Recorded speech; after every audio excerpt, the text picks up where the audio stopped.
Too Many Losing Heroines is basically a Kame ga Kill but for lonely people. Every girl just gets rejected instead of every character dying, which you know is a terrible comparison. But among the 100 school anime airing this season, Too Many Losing Heroines is my top pick. So what's the show about? By chance, a boy named Nukumizu encounters Ana Yanami, a blue-haired girl in her losing moments, or in this case, every episode 11 of romance anime ever. As her male hero chases after a different girl, she's lost. In defeat, she gets his glass and please no! Put the straw down! Please no! It's just plastic, pussy. I'm so painfully desperate, I can't stand it! She's pretty down bad though. through that and non-professional therapy, Nukumizu forms unusual friendships with the heartbroken girls at the school, featuring blue-haired girl, tan girl, and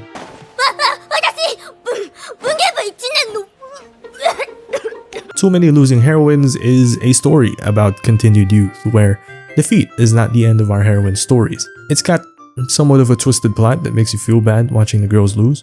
Whereas other shows have the losing heroine fade away from the story, this anime offers a different perspective.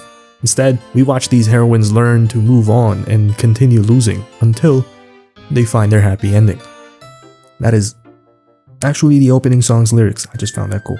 Since Origairu or Snafu, romance light novel adaptations have all been, pretty shit. Metagirl Senpai may be an outlier, but that was back in 2018. In a subgenre plagued by shit production and shit writing, basically blatant cash grabs, the show has so far lacked these issues, and as a result, it's been outstanding.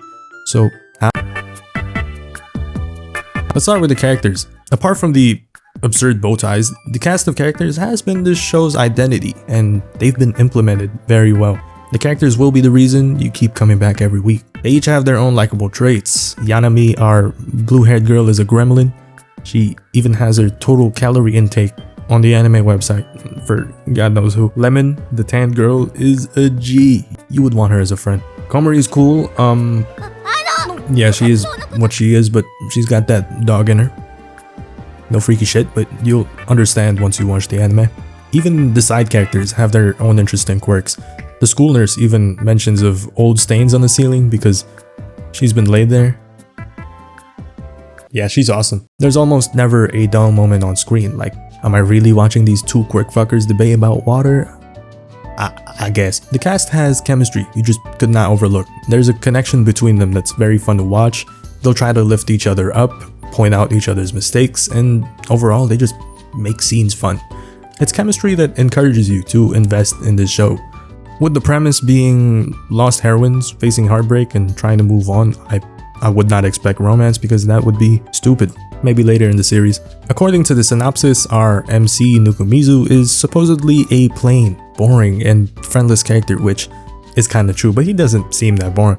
Characters in the show, like our MC, react spontaneously to the environment. The MC also has some character development, which is done in such a way that does not mistake the viewer as dumb. While Hachiman from Snafu would sometimes narrate the development for you, the show focuses on using body language and conversation. For example, when the girls point out an issue with the main character, like, This is why you get no bitches. the show forces you to analyze it yourself. What mannerisms does our guy make? What habits or how does he react to the people around him? RMC is flawed and he will make mistakes unknowingly. It may be a little complex, but the show doesn't trade off its subtle complexity for enjoyment. It's subtle for a reason. These come in the form of character acting and character traits, which is partly highlighted by the production. A1 Pictures chose to make this anime over 86 Season 2, and what it looks to me is that they are making the show out of passion. There's a lot of love put into this anime. Every frame looks wallpaper worthy, and for an anime set in school, the quality on this character animation is wild. I guess that's where they decided to put the marketing budget on, because this show is not even top 10 most popular anime this season. The soundtrack and sound design is freaking beautiful. When characters face heavy and deep emotions, the score with the piano and violin will make you feel the weight of that moment. The opening and ending songs have grown in me for the past few episodes, even more so once I realized that the lyrics are basically anthems for losing heroines. As an anime fan, I love me some anime made with love, so I definitely fuck with this. I know there's more light novel romance airing this season, but I'm gonna be careful what I say here because this Russian anime, their fandoms got shooters. Here's what's confusing me though. Like, am I supposed to take this student council plot seriously? There's this girl who's the ice queen, unapproachable and is allergic to people, except the lazy butt fuck MC. Of course, despite knowing all of these, she wants to run for student council president. Mind you, group projects are winter soldier words for her, and she wants to run for president.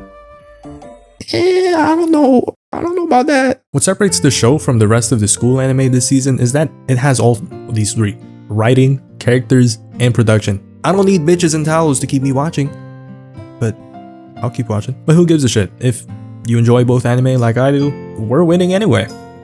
It's been a strong first 4 episodes. The only thing that can drag this down at this point is a bad follow-up. That's it for me.